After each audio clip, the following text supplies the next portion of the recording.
리더에는 4가지 타입이 있다고 하죠. 먼저 최고로 치는 똑똑하고 게으른 리더. 똑똑해서 조직의 방향을 잃지 않되 부하들의 역량을 최대한 발휘하게끔 합니다. 둘째로는 똑똑하고 부지런한 리더. 좋은 리더지만 부하들의 역량을 잠식할 수 있죠. 세 번째는 멍청하고 게으른 리더. 멍청한데 게을러서 다행입니다.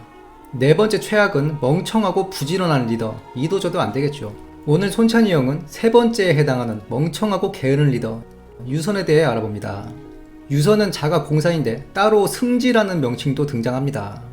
위략에 나오는 조예의 대촉 선전 포고문을 보면 제갈량이 고아를 돌본다고 하지만 실제로는 국정농단으로 유승지의 형제들은 빈성만 지킬 뿐이다, 이런 대목이 나오는데요.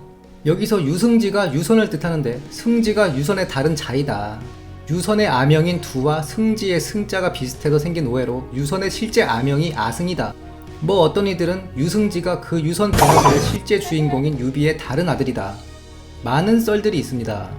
참고로 입증되거나 합의된 바 없는 그냥 썰들입니다.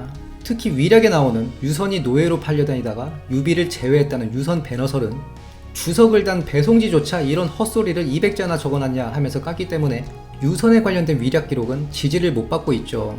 유선은 지금의 평가와 달리 딱히 최악의 군주는 아니었던 것으로 보입니다. 세 번째잖아요. 멍청하고 게으른 군주. 여기서 멍청하다는 건 능력이 없다는 뜻과 통하는데 군제와 지략이 없다. 유비가 군제와 지략을 모두 가진 군주였기 때문에 유선의 이런 능력 부재가 더 부각되어 보이죠. 그런데 한 가지, 최소 자신이 능력이 없다는 건 잘 알고 있었던 것 같아요. 자기 객관화는 잘 돼 있다. 유선의 정사 기록을 보면 주로 한 개 사면령 내린 것밖에 없습니다. 그 흔한 친정 한번 하지 않았고요. 그런데 의외로 정치질은 상당히 잘했던 것 같아요. 유선의 재위 기간이 무려 40년입니다. 40년간 큰 병고나 쿠데타 없이 재위를 잘 지켰거든요. 위나라 같은 경우에는 고평릉 사변이 있었죠. 거기다가 조모는 대낮에 사마소 부하한테 살해당하고, 오나라도 이궁의 변 때문에 나라가 마탱이 가지 않았습니까? 예전에 왜 김정일 보고 전쟁 미치광이다, 실상은 강대국 미국 상대로 정치질을 유리하게 이끌어가면서 내부적으로 장기 집권에 성공한 상당한 정치꾼입니다. 적국 수장들을 띄워줄 생각은 추호도 없지만 적을 제대로 봐야 올바른 대응 전략도 나오겠죠. 마찬가지로 전쟁 미치광이가 장기 집권에 성공할 수 없는 것처럼 금치산자가 40년의 제의를 유지할 수 없는 겁니다. 유선이 진짜 우리가 듣던 대로 반금치산자였으면 초계 황제가 여러 번 바뀌었어도 이상할 게 없어요. 그러면 유선은 어떻게 자신의 제의를 지킬 수 있었을까? 몇 가지 단서들이 있는데요. 일단 제갈량 생전에는 모든 권위를 제갈량한테 몰아줍니다. 유비 사후 제갈량의 권위와 인망이 상당히 높았습니다. 어느 정도냐면 제갈량 사후에 주변 이민족들도 제갈량의 제사를 지냈다는 기록이 있거든요. 신뢰할 만한 제갈량한테 권위를 몰아줘서 자신의 안위를 지키고 본인은 오나라와의 관계나 월수성문을 닫고 백성들을 쉬게 한다든지 사면령, 요 정도의 존재감만 유지합니다. 제갈량 사후에는 이에 대응되는 여러가지 정치적 행동을 하는데요. 제갈량이 죽으니까 수도에 제갈량 사당을 짓자는 요청이 많아집니다. 이게 종묘, 즉 선대 황제들의 사당 가까이 신하의 사당을 짓자는 얘기거든요.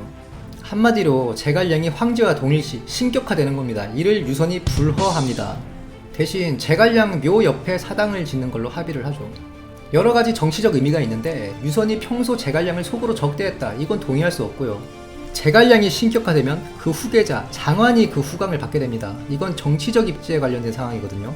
유비가 성을 비우는 동안 제갈량이 항상 성도에 남았기 때문에 유선이 어렸을 때부터 많은 접촉이 있었을 것으로 생각이 되고, 실제로 유비가 제위에 오를 때 책봉조서에서 유선에게 제갈량한테 인수를 받고 사부의 뜻을 잘 따라라, 이렇게 유선과 제갈량은 상당히 오래 신뢰관계가 형성돼 있었는데 그 뒤에 제갈량 후계자들은 아니거든요.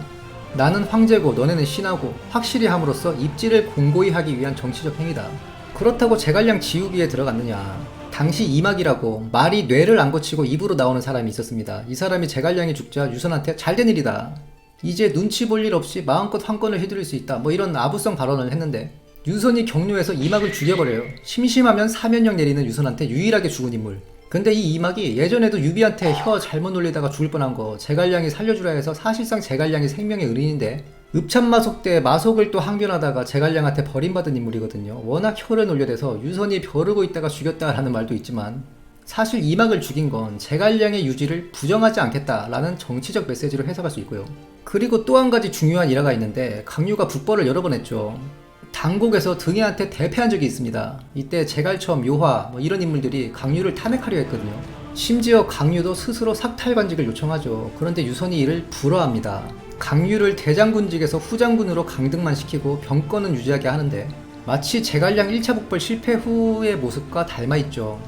국경 방비에 필요한 인물로서의 강유, 그리고 강유가 제거되면 세력들 간 균형이 깨져서 자신의 안위에 좋지 않을 거라는 이런 복합적인 정치적 계산이 있었을 것이라 판단이 됩니다. 그 외에도 유선이 사면령을 엄청 남발하거든요. 이게 황제만이 할 수 있는 권한이라 황제의 권위를 내세우려고 나름 노력을 했다. 진수가 이 사면령에 대해서 제갈량 생전에는 20년간 법치 확보를 위해 사면령을 자제했는데 제갈량 사후 유선이 사면령을 남발해서 법치가 흔들리게 되었다는 평을 내렸죠. 이게 유선의 단적인 문제였죠. 군제와 지략이 없다 보니까 이런 정치질로밖에는 황제의 권위와 입지를 내세울 방도가 없었던 겁니다. 조비만 해도 즉이후 군사적 업적에 집착했죠. 그리고 유선이 아첨군, 환관, 황호를 가까이에서 두세 개 빠졌을 거란 합리적 의심이 있는데 여기서 장비 미담설이 나오는데요. 그렇게 색을 밝히는 유선이 장비의 딸을 둘씩이나 들였다. 고로 장비의 딸은 예뻤을 것이고 장비도 미남이었을 것이다. 재밌죠? 물론 근거는 없습니다. 참고로 잘생긴 인물들은 열전에 용모가 수려하다 라고 나오거든요. 근데 장비는 그런 기록이 없습니다. 단지 웅장하다 뭐 이런 기록이 있는 걸로 봐서는 풍채가 좋지 않았나 정도 유추할 수 있고요. 그리고 마지막으로 유선은 후계 정리를 확실히 했어요. 큰아들 유선을 일찍이 황태자로 책봉하죠. 이것만큼은 후계 문제로 정치적으로 시끄러웠던 위나라나 오나라보다 정치적 안정에 기여했다. 보통은 후계 문제에서 쿠데타나 변이 일어나니까요. 유선은 본능적으로 이런 권력의 본질을 잘 알고 있었지 않나 싶습니다.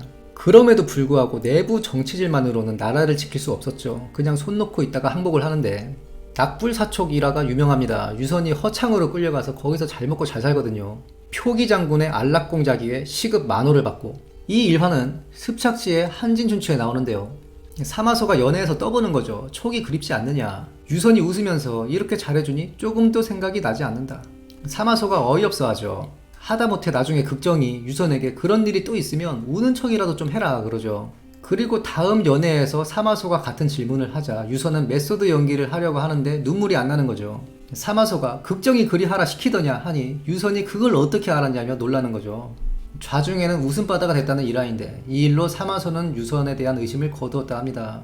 이 일화에 대한 평가가 엇갈리는데 얼마나 아둔한 군주인가라는 일반적인 평이 있고 반대로 유선의 메소드급 연기였다는 평이 있습니다. 사실 사마소가 의심이 많은 인물이었기 때문에 유선의 태도 하나에 유선의 일종 및 촉 항장들의 목숨이 달려있긴 하거든요.